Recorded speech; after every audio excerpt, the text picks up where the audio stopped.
Muita paz a todos. Hoje nós estamos aqui com um momento diferente, graças, infelizmente, na verdade, a uma pandemia que toma conta do nosso mundo. E não temos pessoas presencialmente aqui encarnadas, mas temos os desencarnados que nos acompanham aqui nesta noite. Mas também temos o carinho de cada um que está na sua casa, fazendo o seu devido repouso, seu devido recolhimento, para que possamos todos nós juntos passar por esse momento e sairmos dessa dificuldade, desse sofrimento, melhor ainda do que entramos.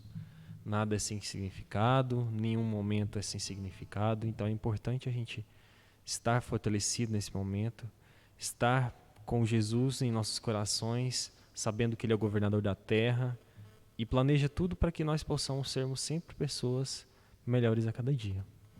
Então, com Ele em nossos corações, hoje nós nos propusemos a conversar sobre um tema muito importante, muito atual também. Conversa um pouco sobre as nossas angústias e sobre o que tem acontecido atualmente no mundo. Então, o tema que foi proposto para a gente falar: não se pode servir a Deus e a Mamon. Quem é Mamon?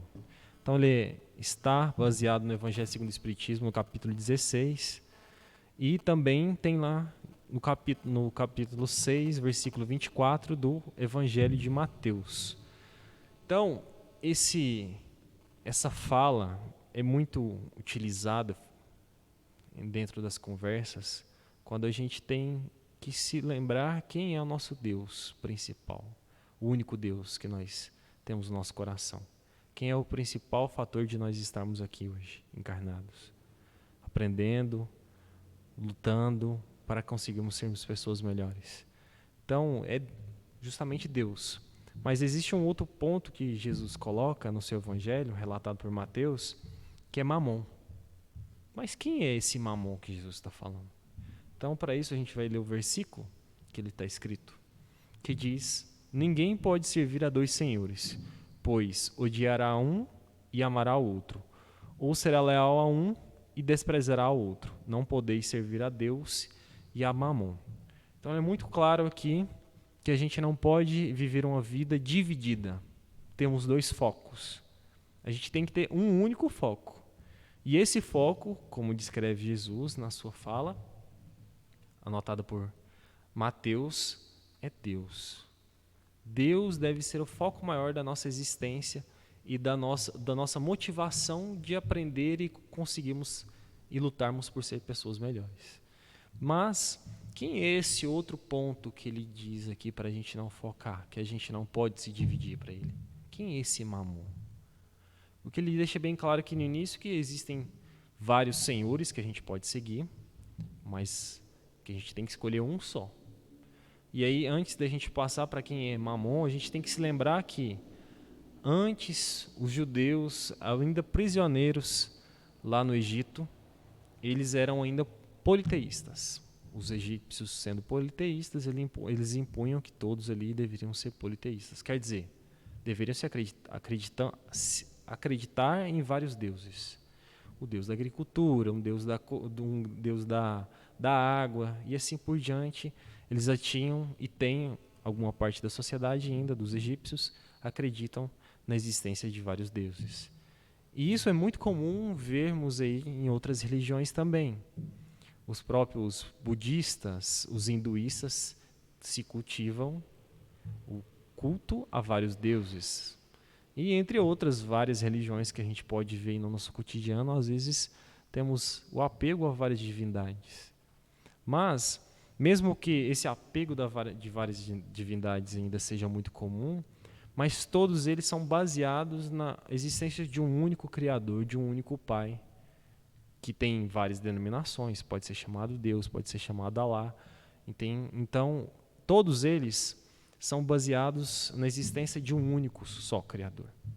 Mas, por que se cria, então, a ideia de vários deuses? É justamente pela nossa imperfeição ainda de termos a necessidade de termos um Deus para resolver cada problema da nossa vida. Então, naquela época em que Jesus vivia, ainda existia um resquício da ideia de que deveria existir alguns deuses para resolver alguns certos problemas. E Mamon representava um desses deuses, que ele resolveria uma parte dos problemas de algumas pessoas. Mas qual é essa parte? Quem é esse Mamon, então? Então essa é a nossa tarefa. Descobrimos agora quem é Mamon. Mamon, então, é agora o objetivo da nossa conversa agora. Então, a própria imagem que tem aí no slide já descreve um pouco do que ele representava naquela época. Então, Mamon é um termo derivado da Bíblia, usado para descrever riqueza material ou cobiça, na maioria das vezes, mas nem sempre personificado como uma divindade. Então, Mamon ele representava o dinheiro. Alguns dicionários ainda usam até o significado de Mamon igual representado por dinheiro também, sinônimo de dinheiro. Mas, em alguns termos aqui, como ele diz aqui, ele também não era, quer dizer, não representava simplesmente só uma divindade, ele representava outros desejos pessoais. Então, o Mamon, quando Jesus fala sobre ele, é representando uma divindade, vamos colocar entre aspas, uma pseudo-divindade, uma falsa divindade, que representava o dinheiro. Aqueles que gostariam de ser ricos, que querem ser ricos naquela época, queriam ser ricos naquela época, eles apelavam, faziam suas orações, as suas oferendas ao Deus Mamon, com a proposta de serem ricos, de terem bonança em suas vidas. E isso demonstra um falso entendimento ainda de Deus, do Deus Criador, do Deus Pai. Porque o Deus Criador, Deus Pai, nunca prometeu para nós um dinheiro, abastança, em significado material, mas ele prometeu sempre um reino que fosse benéfico à nossa condição como espíritos, como filhos dele. Então, quando nós apelamos às nossas orações, às nossas súplicas, aos deuses que podem satisfazer os nossos desejos pessoais, nós estamos dividindo a nossa atenção. Nós estamos preocupando em resolver as nossas condições materiais e estamos esquecendo das nossas condições espirituais, o nosso destino, para onde é que nós vamos. Então nós queremos muitas vezes resolver coisas imediatas e não nem sempre coisas que têm o cunho espiritual, moral. Então, trouxemos uma fala da Joana de Ângeles aqui, que é muito importante para a gente pensar. Tá, o dinheiro, ele faz parte da nossa vida. O Hélio, mês passado, esteve aqui falando com a gente sobre a questão da espiritualidade do dinheiro, mas o dinheiro, sendo parte da nossa vida, nós temos que trabalhar com ele, nós temos que entender o papel dele na nossa vida. Mas qual é esse papel, então? Qual que é o papel do dinheiro na nossa vida? Aonde é que ele se insere? Aonde é que ele deve estar junto com a gente? Então, Joana de Ângeles ela descreve que o dinheiro não é bom ou mal. O uso que fazemos dele é que torna um instrumento de vida ou arma de morte.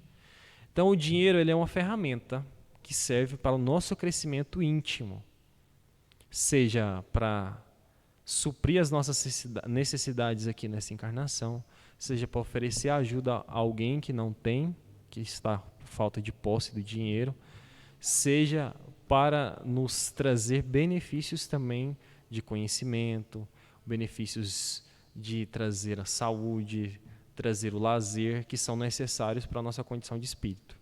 Isso é inevitável. Nós precisamos ter uma saúde, nós precisamos ter o prazer e o lazer de viver em comunidade, mas também temos que nos suprir as nossas necessidades fisiológicas, comida, o descanso, tudo isso faz parte do nosso processo reencarnatório. A gente está aqui reencarnado no mundo físico e temos que passar por situações físicas. E o dinheiro nos ajuda nisso. Mas, como Joana de Ângeles deixa bem claro, o dinheiro só se torna bom a partir da motivação que nós queremos fazer dele. Qual que é o propósito que eu quero ter o dinheiro? É para satisfazer um desejo real, quer dizer, uma alimentação, tratar da saúde, fazer um lazer necessário, cuidar da minha família, ou é para acumular bens materiais, para adquirir muitas coisas que não são essenciais para a nossa sobrevivência. Nós, na condição de espíritos encarnados, nós sabemos, ou deveríamos saber, muitas vezes esquecemos, das nossas reais necessidades, das nossas necessidades reais. E isso faz com que a gente se perca nos nossos desejos. Então, quando Jesus, voltando lá no versículo, quando Jesus fala que a gente deve escolher para quem é que a gente vai olhar, para quem é que a gente vai se dedicar, se é Deus ou Mamon.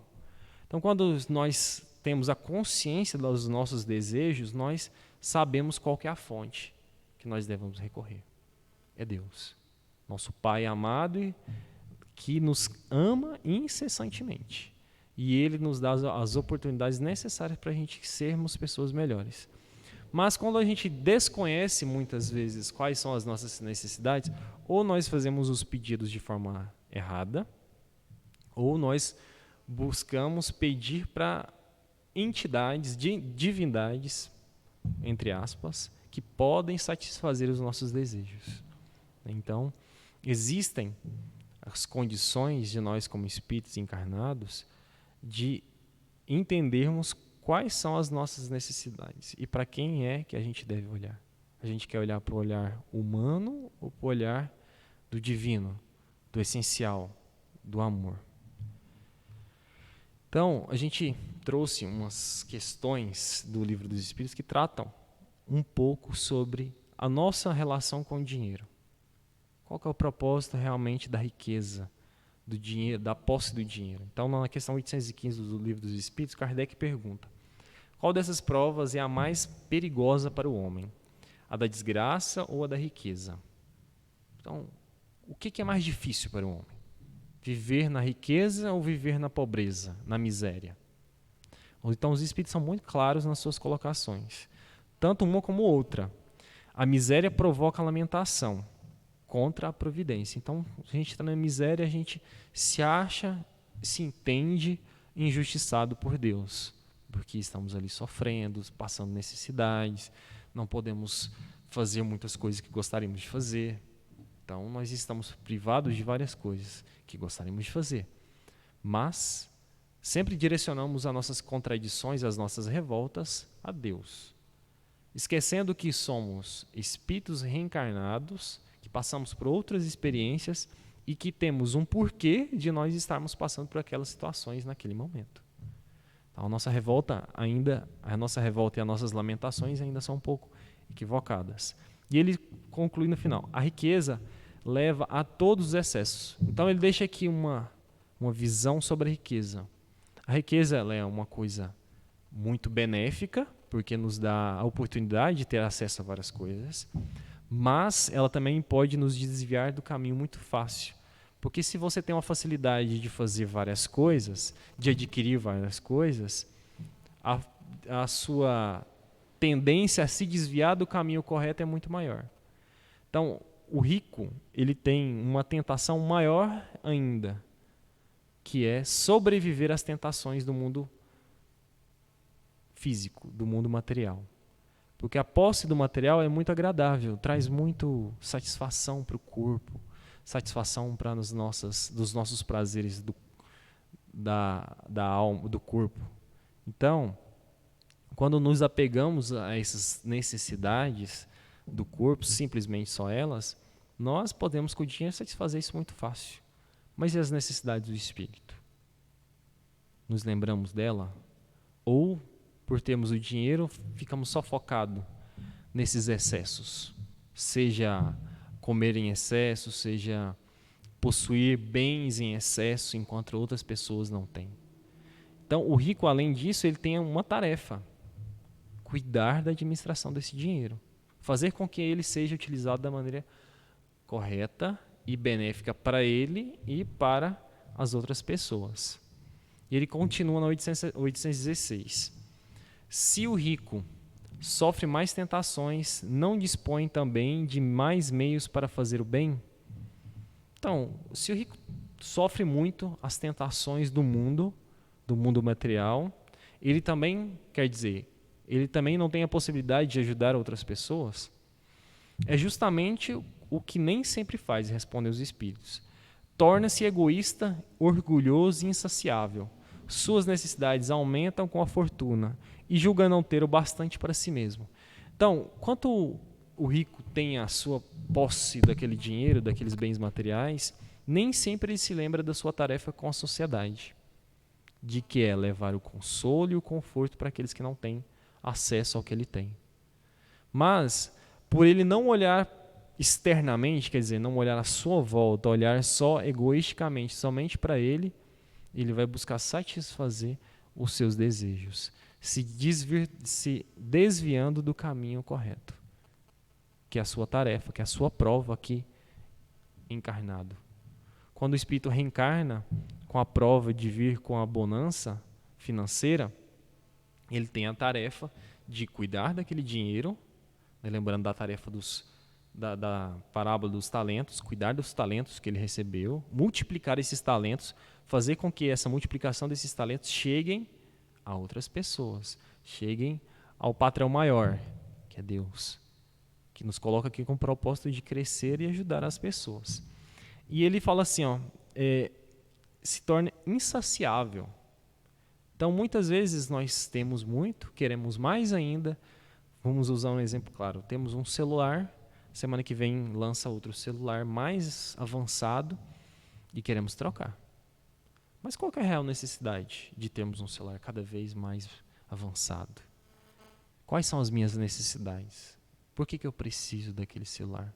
Por que eu preciso daquele carro? Por que eu preciso trocar minha casa? São perguntas que nós devemos nos fazer. Não estou querendo colocar aqui que a gente não deve ter isso, não deve ter aquilo e assim por diante. Mas nós devemos saber quais são as nossas necessidades. Qual o propósito de Deus, das suas leis, para que eu possa seguir esses propósitos e não seguir os meus propósitos enquanto encarnados. Sendo assim, entendendo que existem outros desejos que não são os desejos principais, que são os desejos da nossa evolução, da nossa melhoria íntima, da nossa reforma íntima, nós nos apegamos a outros deuses, outros mamons, vamos colocar assim. Então nós temos focado em várias outras coisas e estamos esquecendo do essencial, que é o que Jesus fala lá no início, lá no seu versículo. Não podeis seguir a dois senhores. Amarás um, odiarás o outro. Então, quando a gente busca seguir outros senhores, outros deuses, outros mamons, nós estamos nos desviando do caminho de encontro a Deus. O caminho de nos entendermos como filho de Deus, e entendermos como espíritos, num processo de evolução que vai precisar desencarnar, reencarnar várias vezes, entender que esta encarnação não é a minha última encarnação, que ela não é a única também encarnação, quer dizer, aquilo que eu possuo aqui, eu vou deixar aqui na Terra, vou voltar a outra encarnação com outras necessidades, com outras tarefas. Então, se eu procuro satisfazer somente as coisas do mundo, eu estou focando nos outros deuses, esquecendo do objetivo principal da reencarnação, que é nos proporcionar crescimento. Então, eu elenquei 4 pontos que a gente pode tratar eles como deuses do mundo atual. E podemos dizer que também de outras épocas também. Até hoje nós temos esses deuses aí presos em nossos corações, que são os deuses do poder. Nós todos, grande parte, na verdade, vamos colocar assim, a maioria de nós temos um prazer enorme pelo poder. Resolver os problemas da maneira que a gente quer, mandar em determinadas situações para que a nossa opinião não seja contrariada.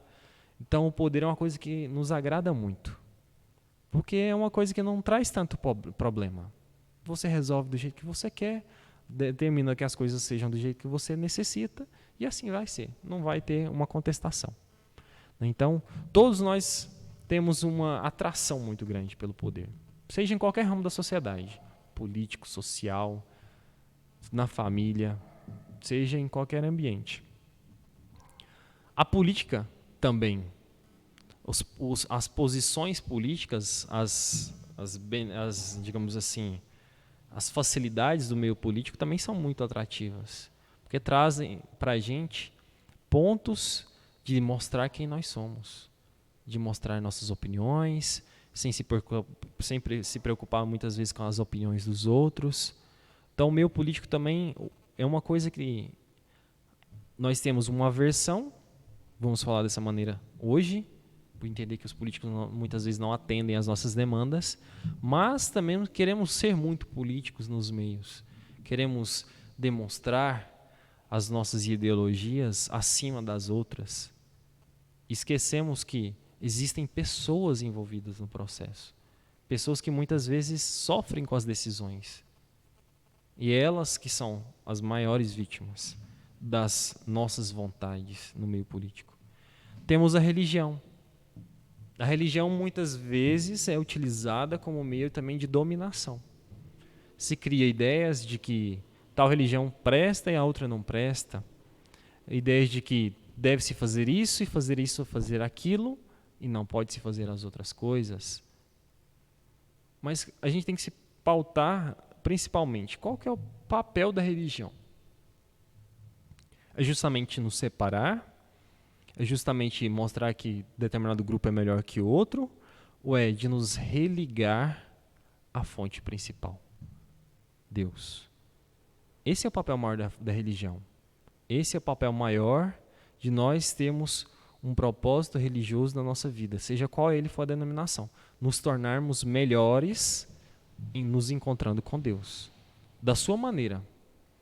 Se a religião não cumpre esse papel, ela se torna um Deus, e não o Deus principal, um Deus com D minúsculo, uma divindade entre aspas. Porque ela passa de trazer benefícios e traz malefícios para as condições de nós encarnados. O conhecimento também é um meio de nos tornarmos aversos a Deus. Muitos cientistas, na sua história, se tornaram ateus, justamente porque se encontraram com tamanho conhecimento, possuidores de tamanho conhecimento, que achavam que não existia nada superior a eles mesmos. E aí se tornam ateus, agnósticos e outras denominações. Mas o conhecimento em qualquer área, exacerbado, voltado somente para a satisfação da pessoa, ela também se torna um Deus. Porque ela, a partir do momento que a pessoa se entende como possuidora de um conhecimento elevadíssimo, ela se encontra numa posição de superioridade. Ela se entende numa posição de superioridade. E aí vamos recorrer a uma fala de, se não me engano, é Platão. Eu me esqueci com a certeza, mas se não me engano é Platão. Ele diz que o que eu sei é uma gota e o que eu desprezo é um oceano. Então, quanto mais a gente estudar, mais a gente vai entender que mais a gente tem que aprender, buscarmos o entendimento das coisas. E quanto mais a gente aprende, estuda, se compromete, mais a gente vai enxergar Deus nas coisas. Mais a gente vai ver a sua essência presente em cada momento. E não a minha essência, e não a minha posição. O conhecimento, ele pode nos fazer maior, mas o papel dele é nos fazer participadores, co-criadores da essência do trabalho divino. Como Emmanuel descreve no livro A Caminho da Luz. Nosso papel aqui encarnados é sermos co-criadores, quer dizer, participar ativamente da criação divina, seja através do conhecimento, seja através da religião, seja através da política, seja através do poder. Mas sempre temos que esses pontos devem ser pautados pelo princípio das leis de Deus e não pelos princípios das leis dos homens, que muitas vezes nos desviam do caminho de Deus. Então, todos esses deuses que a gente falou aí são principalmente olhados, percebidos por dois pontos principais: orgulho e egoísmo. O orgulho por queremos sermos melhores que as outras pessoas, por queremos possuir oportunidades, benefícios, vantagens maiores que outras pessoas. O egoísmo por satisfazer os nossos desejos sem se preocupar com o que os outros vão sofrer. Então, o orgulho e o egoísmo são dois pontos que norteiam as nossas escolhas de deuses. Porque são justamente quando a gente escolhe algum deus, que não seja o deus principal, um deus com D minúsculo, a gente está procurando satisfazer o nosso orgulho e nosso egoísmo. Então, se a gente quer resolver um problema financeiro, só o meu problema financeiro, a gente está procurando um Deus, seja um banco, seja uma pessoa importante no mundo, que vá simplesmente resolver o meu problema, não se importando com as consequências daquela solução, seja para mim ou seja para outras pessoas. Então, os nossos olhares são pautados principalmente no entendimento do orgulho e do egoísmo. E quando a gente não percebe essas posições, as nossas posições de orgulho e de egoísmo, muitas vezes estamos nos colocando no lugar de Deus, querendo nós resolvermos os nossos problemas da nossa maneira, sem se preocupar com um todo envolvido à nossa volta. Um exemplo claro do que eu estou querendo dizer aqui, vamos pensar no que estamos passando atualmente, sobre o coronavírus. Todos nós sabemos, já foi noticiado várias vezes, da importância de nós ficarmos em casa. Não é por um extremismo ou por uma ideia de que assim tem que ser assim, eu não posso contestar. É uma necessidade. Uma necessidade de quem? De fulano, de político fulano, de país tal, e assim por diante. Não, é a necessidade dos seres humanos, da sociedade aqui no planeta Terra. Porque se nós não nos reservarmos dentro de nossas casas, nós estaremos levando perigo a outras pessoas. E se nós pensássemos de maneira egoísta e orgulhosa, que muitas vezes pensamos, nós faremos assim: que besteira, eu vou sair para a rua, vou me divertir, nada vai acontecer. Qual que é a certeza que nós temos que nada vai acontecer? Quando eu tenho um pensamento desse, eu estou pensando somente na minha satisfação. Porque, convenhamos, ficar em casa de quarentena não é uma coisa muito fácil. Todos nós queríamos estar na rua, se divertindo com as pessoas que a gente gosta, estarmos fazendo as coisas que gostamos. Então, estamos aí de castigo, vamos colocar dessa maneira. Mas, esse castigo é necessário.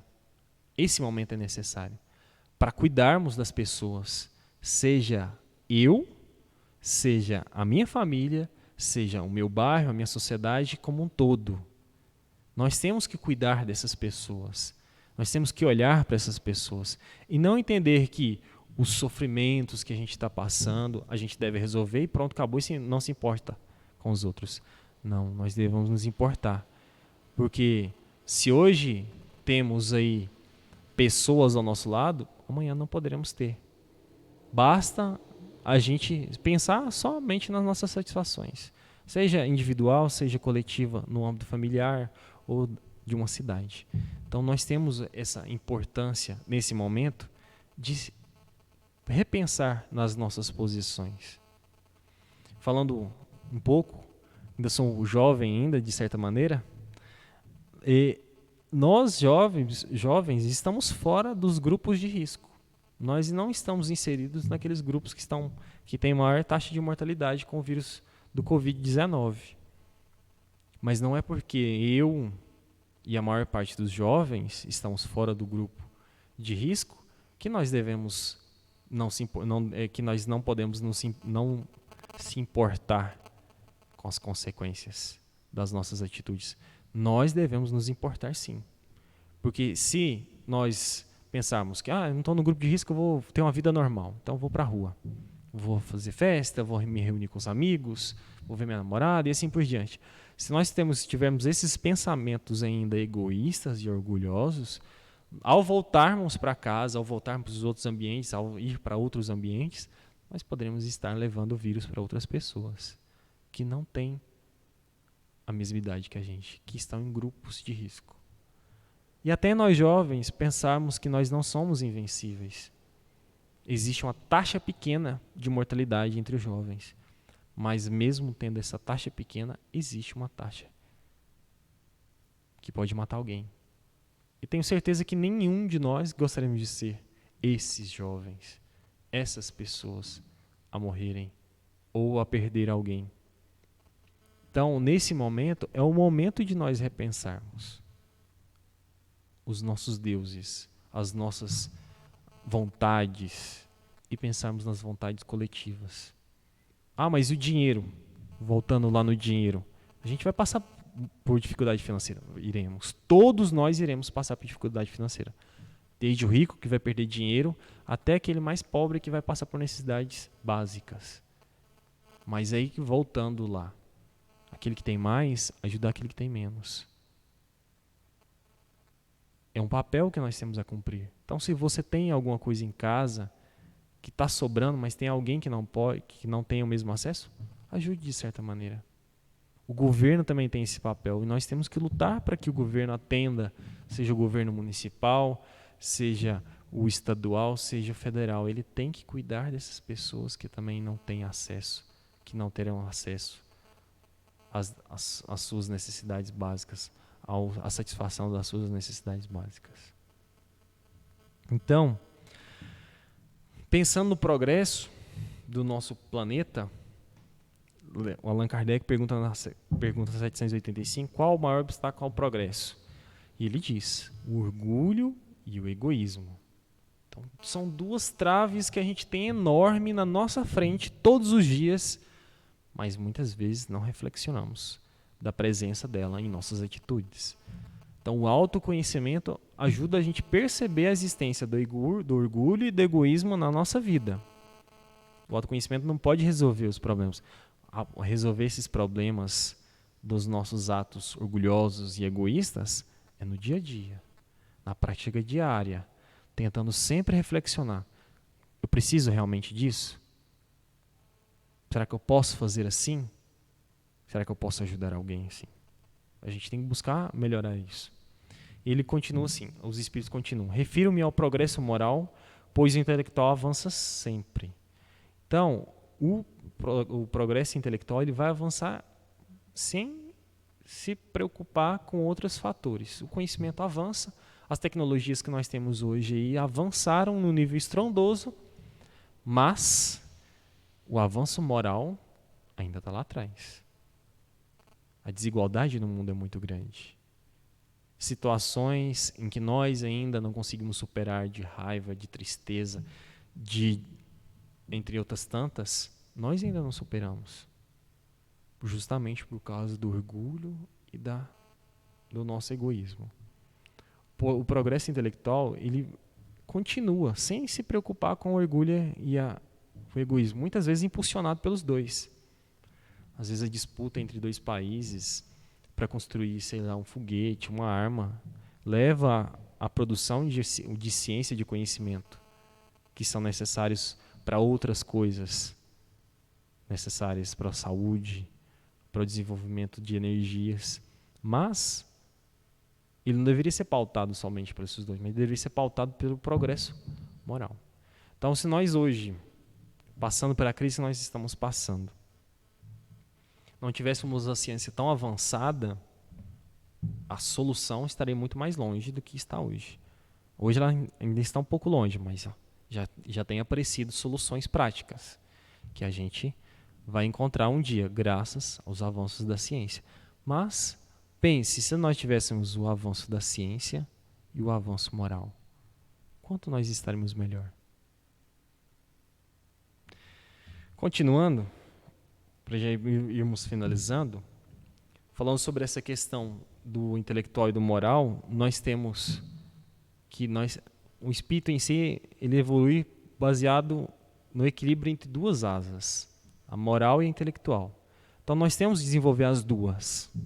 Não adianta a gente só estudar e não praticar. Não adianta nada, só ter uma vida moral muito boa, mas esquecer do estudo necessário. Porque Deus, ele está em tudo, tudo à nossa volta. Então a concepção, o conhecimento do amor de Deus pelas pessoas e o conhecimento prático das coisas que estão à nossa volta são essenciais para a nossa evolução. Como eu havia falado, nós temos uma oportunidade ímpar devido a uma catástrofe mundial, sem precedentes por enquanto, de repensarmos qual é a nossa posição no planeta Terra. Para onde é que nós queremos caminhar? Para um mundo melhor? Ou passarmos por isso aqui, mas ali na frente tropeçarmos de novo? Os deuses, como citei lá atrás, os exemplos de Deus, a política, o poder, o dinheiro e assim por diante, a religião, são os principais objetivos hoje na nossa encarnação. Mas quais são os nossos reais objetivos nessa encarnação? É nos melhorarmos, nos evoluirmos moralmente, diminuindo a cada dia mais o nosso egoísmo e nosso orgulho? Ou continuamos a vida como se nada estivesse acontecendo? Tem um mundo lá fora, esperando a nossa evolução íntima, esperando a nossa melhoria, para fazermos assim um mundo mais justo, com mais oportunidades para todos nós, de acerto principalmente. Então, voltando lá atrás, quem é o meu mamon? Quem é mamon para mim na minha vida? Quem é ele? Qual que é o papel dele na minha prática diária, nos meus pensamentos, nas minhas atitudes, no meu convívio familiar?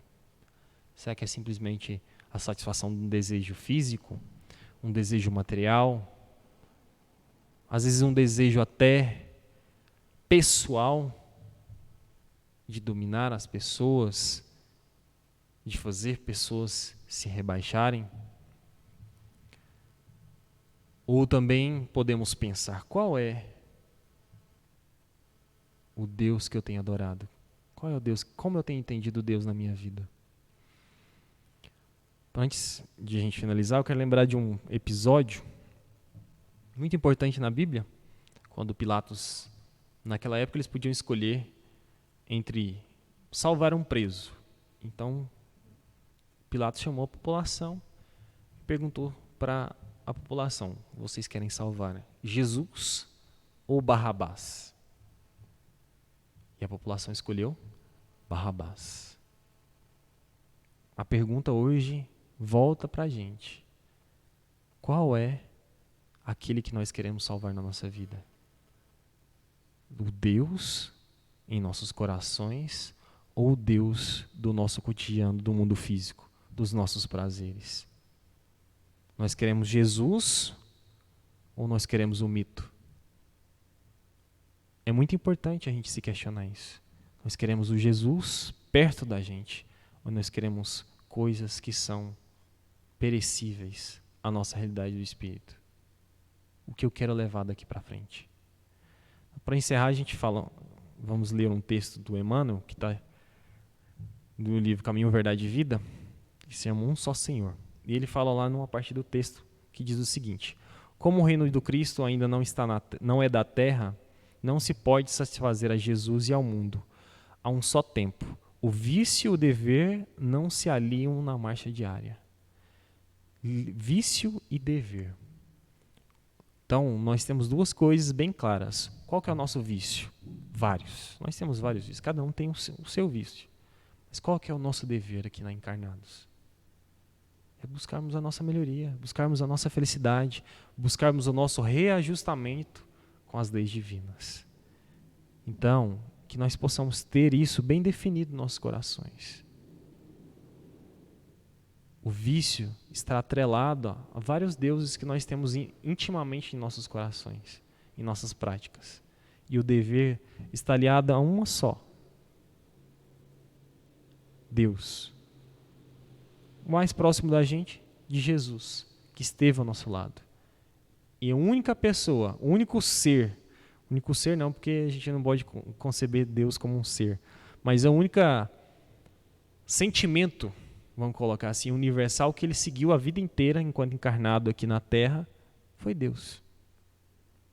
Você não vê momento algum ele trocando Deus por um pedaço de pão, por uma cama bem confortável. Não, ele seguiu a sua tarefa, o seu dever, ele cumpriu o seu dever. Então, se a gente quer lutar, quer termos uma vida melhor a cada dia, nós temos que conhecer quais são os deuses que nós temos adorado na nossa vida. Quais são os deuses que nós temos conosco, intimamente.